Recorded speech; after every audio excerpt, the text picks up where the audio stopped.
10 years is not just time. It is seasons shared, festivals celebrated, promises whispered at midnight. It is growing up beside someone and believing the future already has a name. My elder sister gave 10 years of her life to one person. She met him when she was still learning who she was. He became part of her routine, her decisions, her dreams. Every plan she made included him. Every prayer she whispered had his name hidden inside it. For 10 years, she believed she was building a life. Then one evening, without warning, he told her they were not compatible. The word felt small for something that shattered so much. Not compatible. After 10 years, after birthdays, sacrifices, waiting, forgiving. He said it calmly, as if he were discussing weather. She didn't scream. She didn't beg. She simply sat there, trying to understand how a decade could suddenly become a mistake. They broke up. At least that's what it looked like from outside. But from inside, it was not finished, because he didn't disappear. He kept calling, kept messaging, kept asking how she was. Sometimes late at night, sometimes randomly during the day.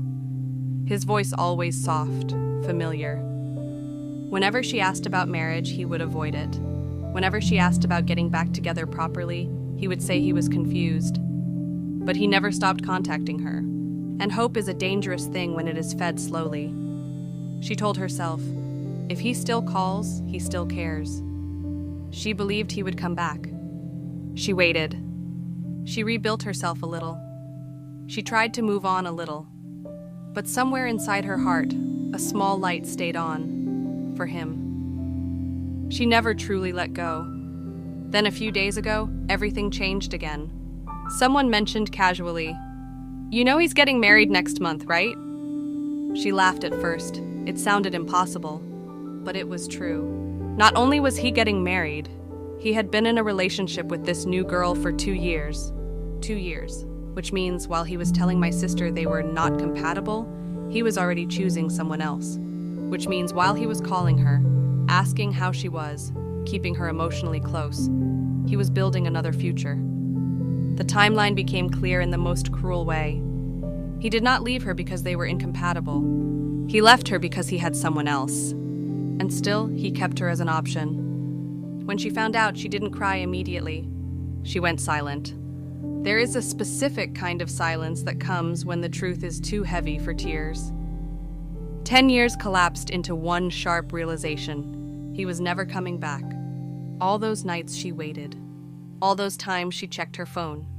All those moments she believed, maybe he just needs time. They were built on an illusion. The most painful part was not his marriage. It was the death of hope. For 1 year, she survived on a fragile belief that someday he would realize her value and return. Now, that door is closed, completely. She sits in her room now, staring at old pictures she once couldn't delete. She scrolls through conversations that suddenly feel like lies. She questions everything. Was I not enough? Was I blind? Did he ever really love me? 10 years is a long time to love someone. It is even longer to realize you were loving alone. But slowly, another truth begins to surface.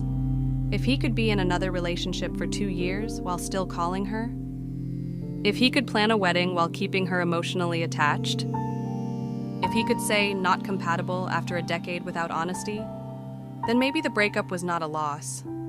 Maybe it was an escape she did not recognize at the time. She remembers the nights he made her doubt herself, the times he avoided commitment, the way she always adjusted more than he did. Love can make compromise look like devotion. Now, with distance, she sees the imbalance. He did not choose her, but he also did not release her.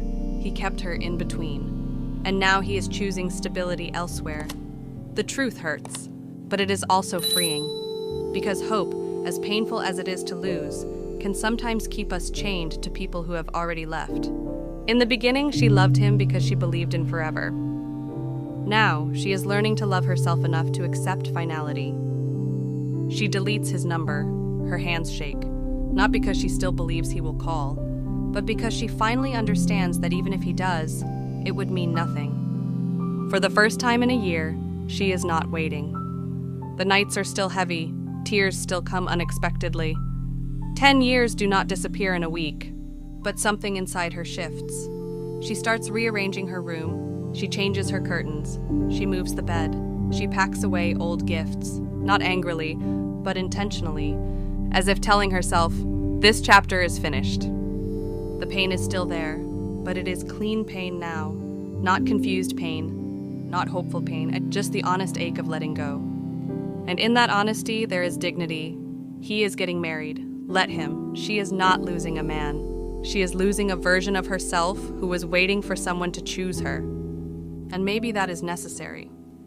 10 years taught her how deeply she can love. This ending will teach her how deeply she can stand alone. One day she will look back and realize something powerful.